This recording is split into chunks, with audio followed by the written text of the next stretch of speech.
Yan mga boss, nagtanggal tayo ng transmission. Kasi papalitan ng balibagong transmission.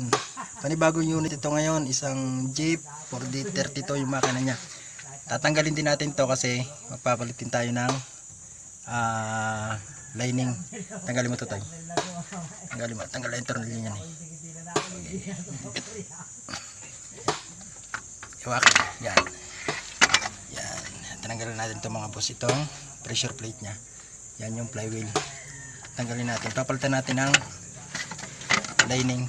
Ito yung lining. Kaya siya papalitan. Maliit. Pero pares lang yung kanyang spline. Pares lang yan. Pares lang doon sa ating ipapalit. Ipakita natin yung transmission natin ipapalit dito. Saka yung lining. Ito yung tinanggal nating transmission. Ito yung lumang transmission. At yun yung bagong transmission natin ipapalit.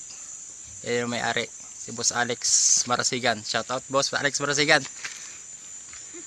Okay, tatanggalin natin yung puwit at palitan natin itong lagayan ng support, transmission support.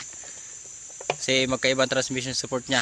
Ito nakasalo, tapos yung isa ay salo sa itaas, nasa ibabaw. Kaya pagpapalitin natin. Sige, tanggalin mo. Okay, pukpok ko yan, Nick.